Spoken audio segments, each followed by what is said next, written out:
Hi friends, welcome back to Nayana Prema gallery. ಬನ್ನಿ, ನಾನು ಇವತ್ತು ನಿಮಗೆ ಕಡಲೆಯನ್ನು ಇನ್ನೊಂದು ರೆಸಿಪಿ ತೋರಿಸ್ತಾ ಇದ್ದೀನಿ. ನೀವು ಆಲ್ರೆಡಿ ನನ್ನ ಕಡಲೆ ಉಪ್ಪಿನಕಾಯಿ ರೆಸಿಪಿ ಎಲ್ಲರೂ ತುಂಬ ಚೆನ್ನಾಗಿದೆ ಅಂದ್ರಿ.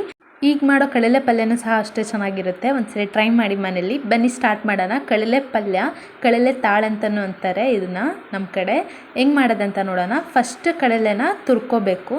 ನಾನು ಉದ್ದ ಕಡಲೆ ಹೆಂಗಿತ್ತು ಅದನ್ನೇ ತೊಗೊಂಡು ಇವಾಗ ತುರೆಮಣೆ ಇರುತ್ತಲ್ಲ ಅದರಲ್ಲಿ ನೀಟಾಗಿ ತುರ್ಕೊತಾ ಇದ್ದೀನಿ. ನಮ್ಮಮ್ಮ ಇಲ್ಲಿ ತುರಿತಾ ಇದ್ದಾರೆ.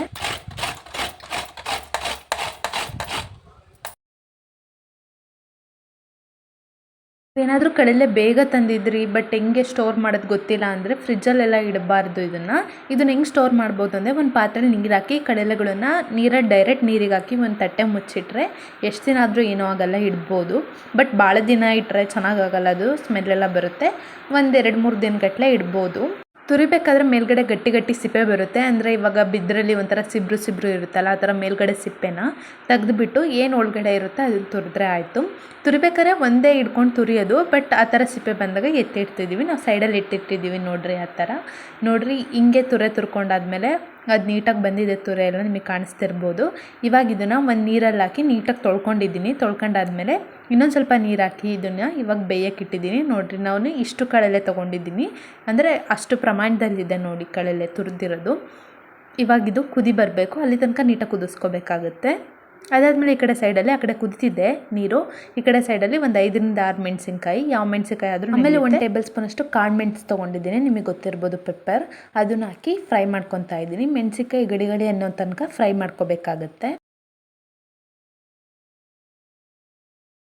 ಇವಾಗ ನಾನೇನು ಫ್ರೈ ಮಾಡಿ ಇಟ್ಕೊಂಡಿದ್ದೆ ಮೆಣಸಿನ್ಕಾಯಿ ಮತ್ತು ಮೆಣಸಿನಕಾಳು, ಅದೆರಡನ್ನೂ ಇವಾಗ ನಾನೊಂದು ಮಿಕ್ಸಿ ಜಾರಿಗೆ ಹಾಕೊತಾ ಇದ್ದೀನಿ. ನೋಡಿ, ಇವಾಗ ಸ್ವಲ್ಪ ಕುದಿ ಬಂದಿದೆ, ನೀರೆಲ್ಲ ಮೇಲ್ಗಡೆ ಬರ್ತಿದೆ, ಕುದೀತಾ ಇದೆ. ಅದಿನ್ನೂ ಭಾಳ ಕುದಿಬೇಕು, ಅಂದರೆ ಬೇಯಬೇಕಲ್ಲ ನೀಟಾಗಿ, ಅದಕ್ಕೋಸ್ಕರ.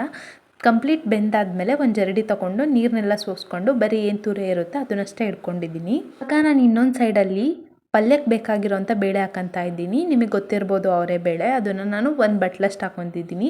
ಆಮೇಲೆ ಮುಂಚೆನೇ ನೆನೆಸಿಟ್ಕೊಂಡಿರೋಂಥ ಕಡಲೆಕಾಳು ಸಹ 1 ಬಟ್ಲಷ್ಟು ಹಾಕ್ಕೊಂಡಿದ್ದೀನಿ. ಆಮೇಲೆ ಏನು ತುರಿ ಬೇಯಿಸ್ಕೊಂಡಿದ್ವಿ, ಒಂದು ಕುದಿ ಕುದಿಸ್ಕೊಂಡಿದ್ವಿ, ಅದನ್ನು ಸಹ ಹಾಕ್ಕೊಂಡು ಇವಾಗ ಕುಕ್ಕರಿಗಿಟ್ಟು ಬೇಯಕ್ಕಂತ ಇಟ್ಟಿದ್ದೀನಿ. ಉಪ್ಪು ಅದೇನೂ ಹಾಕಿಲ್ಲ, ಡೈರೆಕ್ಟ್ ಹಂಗೆ ಇಟ್ಟಿರೋದು.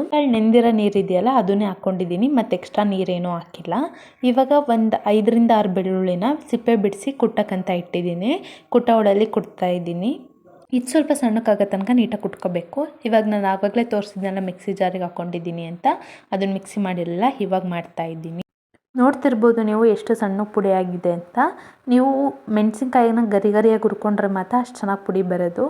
ಇವಾಗ ಬೆಳ್ಳುಳ್ಳಿನೂ ಸಹ ಕುಟ್ಕೊಂಡಿರೋದಾಗಿದೆ, ಅದನ್ನು ಸಹ ಒಂದು ಪ್ಲೇಟಿಗೆ ತೊಗೊತಾ ಇದ್ದೀನಿ. ಇವಾಗ ನೋಡಿ, ಕುಕ್ಕರ್ ಸಹ 1 ವಿಷಲ್ ಆಗಿದೆ. ನಮ್ಮ ಮನೆ ನೀರಿಗೆ 1 ವಿಷಲ್ ಸಾಕಾಗುತ್ತೆ, ಬೇಳೆ ಎಲ್ಲ ಬೇಯುತ್ತೆ. ನೀವು ಬೇಕಿದ್ದರೆ 2-3 ಹೊಡ್ಸ್ಕೊಬೋದು, ಅಂದರೆ ಬೇಳೆ ಬೆಂದಿಲ್ಲ ಅಂದರೆ. ಇವಾಗ ಇದನ್ನು ನಾನು ಪಾತ್ರೆಗೆ ಹಾಕೊತಾ ಇದ್ದೀನಿ. ಇದು ಪಾತ್ರೆಗೆ ಹಾಕಿದ್ದಾದ್ಮೇಲೆ ನಾನು ಒಲೆ ಮೇಲೆ ಇಟ್ಟಿದ್ದೀನಿ. ನಮ್ಮಮ್ಮ ಬೇಳೆ ಬೆಂದಿದೆಯಾ ಅಂತ ಚೆಕ್ ಮಾಡ್ತಾ ಇದ್ದಾರೆ. ಇದನ್ನು ಇವಾಗ ಇಟ್ಟು ನೀಟಾಗಿ ಕುದಿಸ್ಕೋಬೇಕಾಗತ್ತೆ. ಅದಾದಮೇಲೆ ಇದಕ್ಕೆ ಹಾಲು ತುಪ್ಪ ಮಾಡಬೇಕು. ನೋಡಿ, ನಾನು ಒಂದು ಚಮ್ಗೆ ಅಷ್ಟು ಹಾಲು ತೊಗೊಂಡಿದ್ದೀನಿ, ಅದಷ್ಟು ಹಾಕ್ತಾಯಿದ್ದೀನಿ. ಒಂದು ತಮ್ಗೆ ಹಾಲು ಫುಲ್ ಹಾಕಿ ಇವಾಗ ಇದನ್ನು ಹಾಲು ಕುದಿ ಬರೋ ತನಕ ನೀಟಾಗಿ ಕುದಿಸ್ಕೋಬೇಕಾಗತ್ತೆ. ಅದು ಹಾಲೆಲ್ಲ ಹೀರ್ಕೋಬೇಕು, ಕಡಲೆ ಅಲ್ಲಿ ತನಕ ನೀಟಾಗಿ ಕುದಿಸ್ಕೋಬೇಕು. ಇವಾಗ ನೋಡಿ, ನಾನು 3 ಟೇಬಲ್ ಸ್ಪೂನಷ್ಟು ಬೆಲ್ಲ ಹಾಕೊತಾ ಇದ್ದೀನಿ. ಇದು ಆ್ಯಕ್ಚುಲಿ ಪಲ್ಯ ಸ್ವೀಟೇ ಇರುತ್ತೆ. ಇವಾಗ ಇದನ್ನೆಲ್ಲ ನೀಟಾಗಿ ಗುರಾಡ್ಕೊಂಡು ನಾನು ಬೇಯಕ್ಕಂತ ಸ್ವಲ್ಪ ಹೊತ್ತು ಬಿಡ್ತಾ ಇದ್ದೀನಿ.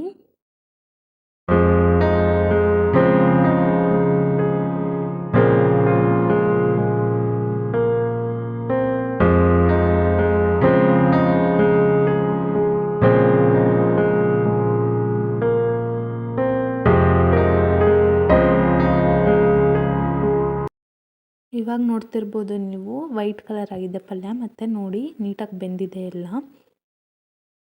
ಇವಾಗ ನಾನು 1 ಟೇಬಲ್ ಸ್ಪೂನಷ್ಟು ರುಚಿಗೆ ತಕ್ಕಷ್ಟು ಉಪ್ಪು ಹಾಕೊತಾ ಇದ್ದೀನಿ. ಇವಾಗ ನೋಡಿ, ಫುಲ್ ಕುದಿ ಬರ್ತಾ ಇದೆ, ನಿಮಗೆ ಕಾಣಿಸ್ತಿರ್ಬೋದು. ಇವಾಗ ನಾನು ಹಿಟ್ಟು ಹಾಕೊತಾ ಇದ್ದೀನಿ, ಹುರಿದಿರೋ ಅಂಥ ಅಕ್ಕಿ ಹಿಟ್ಟನ್ನ ಹಾಕೊತಾ ಇದ್ದೀನಿ. ಅಕ್ಕಿನ ಹುರಿದು ಮಿಕ್ಸಿ ಅಂದರೆ ಮಿಷಿನ್ಗೆ ಹಾಕ್ಸ್ಕೊಂಡು ಬಂದಿರೋದು. ಸೊ ಆ ಅಕ್ಕಿ ಹಿಟ್ಟನ್ನ ಹಾಕೊತಾ ಇದ್ದೀನಿ. 2 ಬಟ್ಲಷ್ಟು ಅಕ್ಕಿ ಹಿಟ್ಟು ಹಾಕೊತಾ ಇದ್ದೀನಿ. ಇವಾಗ ಇದು ಮುದ್ದೆ ಹೆಂಗೆ ಮಾಡ್ತೀವೋ ಅದೇ ಥರ ಕೂಡಿಸ್ಬೇಕಾಗತ್ತೆ. ನಾನು ಇವಾಗ ಬೆಣ್ಣೆನೂ ಸಹ ಹಾಕಂತ ಇದ್ದೀನಿ. ಬೆಣ್ಣೆನೂ ಸಹ ನಾನು 3 ಟೇಬಲ್ ಸ್ಪೂನ್ ಅಷ್ಟು ಹಾಕಂತ ಇದ್ದೀನಿ. ನಿಮಗೆ ಗೊತ್ತಿರ್ಬೋದು ಈ ನೋಡ್ತಿದ್ರೆ ಪಲ್ಯನ 1 ಚಮಚಷ್ಟು ಹಾಲು ಹಾಕೊಂಡಿದ್ದೀನಿ ಮತ್ತು 3 ಟೇಬಲ್ ಸ್ಪೂನ್ ಅಷ್ಟು ಬೆಣ್ಣೆ ಹಾಕಂತ ಇದ್ದೀನಿ. ಇದಾಕಿ ಇದು ಫುಲ್ ನೀಟಾಗಿ ಕಂಪ್ಲೀಟಾಗಿ ಕುದಿಯುತ್ತಲ್ಲ, ಆವಾಗ ನಾನು ಏನು ಹಾಕಂತ ಇದ್ದೀನಿ ಅಂದರೆ ಜಜ್ಜಿಟ್ಕೊಂಡಿರೋಂಥ ಬೆಳ್ಳುಳ್ಳಿ ಮತ್ತು ಮಿಕ್ಸಿ ಮಾಡಿ ಇಟ್ಕೊಂಡಿರೋಂಥ ಮೆಣಸಿನ್ಕಾಯಿ ಮತ್ತು ಕಾಳು ಮೆಣಸಿನ ಪುಡಿ ಎರಡನ್ನೂ ಹಾಕಂತ ಇದ್ದೀನಿ. ಇವಾಗ ನೆಕ್ಸ್ಟ್ ನಾನು 1 ಹಿಡಿಯಷ್ಟು ಆರ್ 1 ಬೌಲಷ್ಟು ಕೊಬ್ಬರಿ ತುರಿ ಹಾಕಂತ ಇದ್ದೀನಿ. ಕಾಯಿ ಇರುತ್ತಲ್ಲ ಅದನ್ನ ಹಾಕಂತ ಇದ್ದೀನಿ. ಅಷ್ಟೂ ಹಾಕಿದಾದ್ಮೇಲೆ ಏನು ಮಾಡಬೇಕಂದ್ರೆ ಅದು ನೀಟಾಗಿ ಕುದಿಯೋಕ್ಕಂತ ಬಿಡಬೇಕು.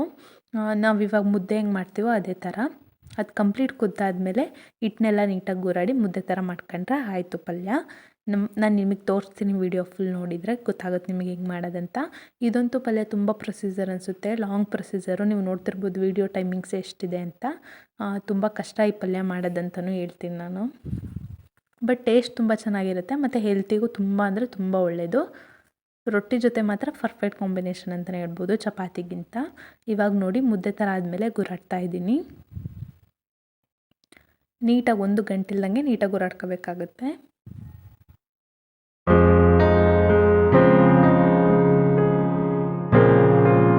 ನೀವಿನ್ನೂ ನನ್ನ ಚಾನಲ್ಗೆ ಸಬ್ಸ್ಕ್ರೈಬ್ ಆಗಿಲ್ಲ ಅಂದರೆ ಪ್ಲೀಸ್ ಸಬ್ಸ್ಕ್ರೈಬ್ ಆಗಿ ಮತ್ತು ಪಕ್ಕದಲ್ಲೇ ಕಾಣೋ ಬೆಲ್ ಐಕನ್ ಮೇಲೆ ಪ್ಲೀಸ್ ಕ್ಲಿಕ್ ಮಾಡಿ. ನೀವು ಇದೇ ಥರ ನನಗೆ ಹೆಚ್ಚು ಸಪೋರ್ಟ್ ಮಾಡ್ತಿದ್ರೆ ನಾನು ಇನ್ನೂ ಹೆಚ್ಚೆಚ್ಚು ವೀಡಿಯೋಸ್ ಹಾಕೋಕ್ಕೆ ನನಗೆ ಪ್ರೋತ್ಸಾಹ ಬರುತ್ತೆ ಅಂತಲೇ ಹೇಳ್ಬೋದು. ಹಾಗೆ ನಿಮಗೆ ಯಾವುದ್ಯಾವ ಥರದ್ದು ಕುಕ್ಕಿಂಗ್ ವೀಡಿಯೋಸ್ ಬೇಕಂತಲೂ ನನಗೆ ಕಮೆಂಟ್ ಹಾಕಿ, ನಾನು ಅವೆಲ್ಲ ವೀಡಿಯೋಸ್ನ ಮಾಡೋಕ್ಕೆ ಟ್ರೈ ಮಾಡ್ತೀನಿ. ಮತ್ತು ಈ ವಿಡಿಯೋ ಇಷ್ಟ ಆದರೆ ಪ್ಲೀಸ್ ಲೈಕ್ ಮಾಡಿ. ನೋಡಿ ಇವಾಗ ಕಂಪ್ಲೀಟ್ ಕುದ್ದಾದ್ಮೇಲೆ ನೀಟಾಗಿ ಗುರಾಡ್ಕೊಂಡಾದ್ಮೇಲೆ ಅಂದರೆ ಮುದ್ದೆ ಕುಡಿಸಿದಾದ್ಮೇಲೆ ಎಲ್ಲೂ ಗಂಟಿಲ್ದಂಗೆ ನೋಡ್ತಿರ್ಬೋದು ಪಲ್ಯ ಹೆಂಗಾಗಿದೆ ಅಂತ.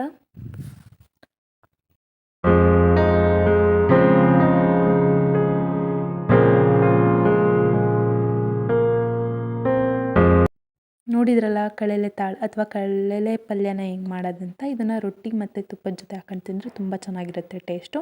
ಸ್ವಲ್ಪ ಸ್ವೀಟ್ ಬರುತ್ತೆ, ಬಟ್ ಆದರೂ ತುಂಬ ಚೆನ್ನಾಗಿರುತ್ತೆ. ನೀವು ಒಂದ್ಸರಿ ಟ್ರೈ ಮಾಡಿ ಹೆಂಗಿತ್ತು ಅಂತ ಕಮೆಂಟ್ ಮಾಡಿ. ಇದೇ ಥರ ಹೆಚ್ಚಿನ ವೀಡಿಯೋಸ್ಗಾಗಿ ನನ್ನ ಚಾನಲ್ಗೆ ಸಬ್ಸ್ಕ್ರೈಬ್ ಆಗಿ ಮತ್ತು ಪಕ್ಕದಲ್ಲೇ ಕಾಣೋ ಬೆಲ್ ಐಕನ್ ಮೇಲೆ ಕ್ಲಿಕ್ ಮಾಡಿ. Thank you for watching.